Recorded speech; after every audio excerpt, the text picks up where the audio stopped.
নমস্কার, জ্যোতির্ময় দেবশ্রী। আজকে বলবো জুলাই মাসের রাশিফল। জুলাই মাসে অনেকগুলো ট্রানজিট হবে। মঙ্গলের ট্রানজিট হবে 21 তারিখ, শুক্রের ট্রানজিট হয়ে গেছে অলরেডি অনেক দিন আগে। 8 তারিখ 8 তারিখ নয়, 4 তারিখে, জুলাই মাসের 4 তারিখে শুক্রের ট্রানজিট হবে সিংহ রাশিতে। বুধের ট্রানজিট হবে। এইগুলো কিন্তু ট্রানজিট হবে, অনেকগুলো ট্রানজিট আছে। তার সঙ্গে বলবো অন্যান্য ট্রানজিটগুলো। আমরা মঙ্গলকে পাবো বৃষ রাশিতে, মঙ্গলের ট্রানজিট হয়ে যাবে মেষ রাশি থেকে বৃষ রাশিতে। তারপরে আমরা রবিকে পাবো মিথুন রাশিতে এবং কর্কট রাশি থেকে পাবো বুধ, বৃহস্পতি এবং শুক্রকে। ওই শুক্রই আবার কিছুদিন পরে 4 তারিখের পরে ট্রানজিট হয়ে গিয়ে চলে যাবে সিংহ রাশিতে। আচ্ছা, রাহুকে পাবো কুম্ভ রাশিতে এবং আমরা মীন রাশিতে পাবো শনিকে। হ্যাঁ, তার মধ্যে 15 তারিখের পরে 15 জুলাইয়ের পরে রবিকে আমরা পেয়ে যাব আবার আমরা কর্কট রাশিতে। সেখানে রবি বৃহস্পতি কানেকশন হবে, সেটা নিয়েও পরবর্তীকালে অবশ্যই আপনাদের সঙ্গে প্রোগ্রাম করব। তো এখন আমরা রাশিফল বলছি, যেহেতু কন্যা অবধি বলা হয়ে গেছে, এখন শুনবেন তুলা থেকে মীন রাশি অবধি। আমরা যে রাশিফল বলি, মোটামুটি যে গ্রহগুলো বেশি দিন একটি ঘরে থাকে এবং যে গ্রহগুলো একটু কম দিন, যেমন 30 দিনের রবির প্রভাবটা আমরা পাই, মঙ্গলের প্রভাবটা তো পাই, বুধের প্রভাব, শুক্রের প্রভাব এগুলো যেমন পাই, তেমন রাহু, কেতু, বৃহস্পতি, শনি এর প্রভাব কিন্তু প্রবলভাবে পাই। সেজন্য সবকিছু মিক্স করে কিন্তু প্রবল। যদিও কালসর্প যোগের প্রভাব এমনিই চলছে, কারণ রাহু কেতু এক্সিসের সব রয়েছে গ্রহ। সুতরাং সিংহ রাশি অবধি কালসর্প যোগের প্রভাব। তারপরে কিন্তু কালসর্প যেটাকে ভঙ্গ বলে, চন্দ্রভঙ্গ, সেটাই চলবে। বলবো তুলা রাশি। তুলা রাশির জাতক জাতিকাদের এই সময়টা ভীষণ ভালো চলবে, ভীষণ ভালো। কর্মক্ষেত্রে প্রচুর উন্নতি থাকবে। আপনার সন্তানকে নিয়ে কোনো চিন্তা, টেনশন এই সমস্ত থাকবে না। সন্তানকে নিয়ে সন্তান প্রাপ্তির যোগ রয়েছে। আপনি যদি হায়ার স্টাডিজ করেন, তাহলে আপনার ক্ষেত্রে হায়ার স্টাডিজের যোগ রয়েছে। আপনি যদি কোনো নতুন ব্যবসা খুলতে চান, সেক্ষেত্রেও কিন্তু আপনার যোগ রয়েছে। তবে একটা জিনিস, অষ্টমী মঙ্গল, এটা আপনাকে মাথায় রাখতে হবে। অষ্টমী মঙ্গল কিন্তু শারীরিক অসুস্থতা দেয়, রক্তপাত দেয় এবং দাম্পত্য জীবনে প্রবলেম আনে এবং লোন করায়, ঋণ করায়, এবং এই সময় ঋণ নিলে সেটা পরিশোধ করা অসম্ভব হয়ে ওঠে। সুতরাং এর থেকে সাবধানে থাকতে হবে। তারপরে আসবো বৃশ্চিক রাশি। বৃশ্চিক রাশির জাতক জাতিকাদের মাথাটাকে প্রচন্ডভাবে ঠান্ডা রাখতে হবে।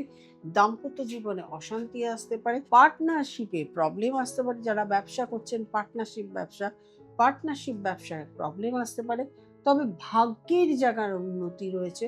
ভাগ্য আপনাকে, যতই প্রবলেম আসুক না কেন, ভাগ্য আপনাকে অনেক দূর পর্যন্ত এগিয়ে নিয়ে যাবে।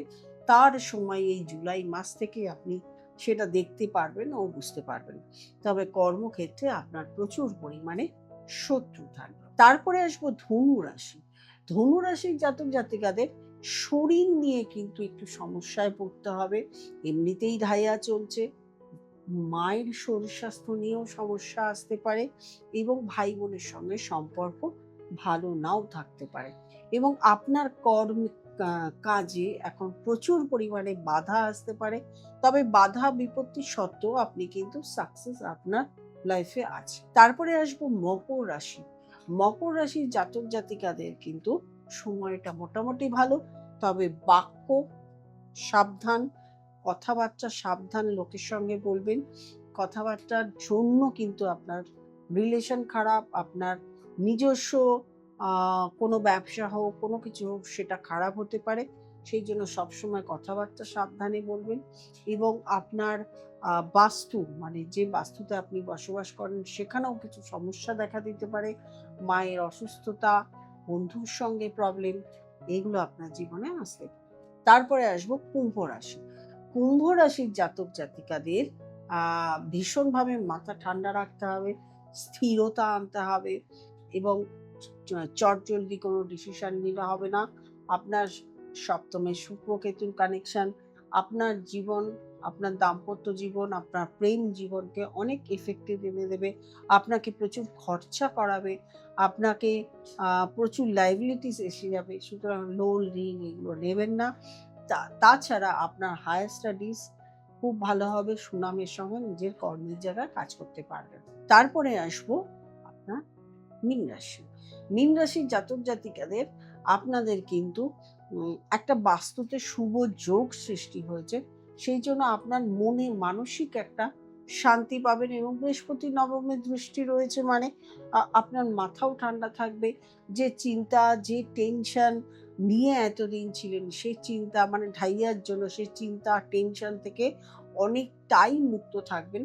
তবে ভাই বোনের সঙ্গে সম্পর্ক খারাপ হতে পারে, এবং আপনার যেটা হচ্ছে এডুকেশন যখন করবেন, হায়ার এডুকেশন, সেক্ষেত্রে কিন্তু খুব ভালো রেজাল্ট, আপনার সন্তান প্রাপ্তির সম্ভাবনা, আপনার একজন ভালো বন্ধু বা ভালো একজন রিলেশন, ভালো একজনের সঙ্গে রিলেশন ক্রিয়েট হতে পারে। শরীরকে সবসময় দৃষ্টি দেবেন। আমি রাশিফল সাধারণত ট্রানজিট মেনে করি, ট্রানজিটে যা আছে সেটা বলছি, কিন্তু আপনার নিজস্ব date of birth, time of birth, place of birth দিয়ে কিন্তু একটা কম্বিনেশন হয়, রাশি হয়, লগ্ন হয়, কোথায় বৃহস্পতি, কোথায় শুক্র, কোথায় রাহু, কোথায় কেতু, কোথায় শনি, কোন নক্ষত্রে বসে আছে, কি দশা চলছে, কি অন্তর্দশা চলছে, এইগুলো কিন্তু সমস্ত কিছু দেখে একটা ব্যক্তির ফুল চার্ট, ফুল রাশিফল বলা হয়। সুতরাং এই যে ট্রানজিট হয়েছে, বৃহস্পতি ট্রানজিট হয়েছে, শনির নক্ষত্র পরিবর্তন হয়েছে, শুক্রের ট্রানজিট হবে, এই ট্রানজিটগুলো কিন্তু খুব ভাইটাল। মঙ্গলের ট্রানজিট হবে, এগুলো কিন্তু হয়ে গেছে অলরেডি, 21 তারিখ হয়ে গেছে মঙ্গলের ট্রানজিট। এইগুলো কিন্তু ভীষণভাবে ভাইটাল। এইগুলোর জন্য প্রয়োজন একজন অ্যাস্ট্রোলজারকে দেখানো, অ্যাস্ট্রোলজারের কাছে যাওয়া। আগামী 7th, 8th, 9th জুলাই আমাকে পাবেন কামাখ্যা ধামে। আপনাদেরকে আলাদা করে বলার কিছু নেই, প্রত্যেকেই জানেন যে কামাখ্যায় কিরম ধরনের কাজ হয়, কি কাজ হয় এবং কতটা সাকসেসফুলি হয়, কারণ সব থেকে মহাতীর্থ কামাখ্যা তীর্থ।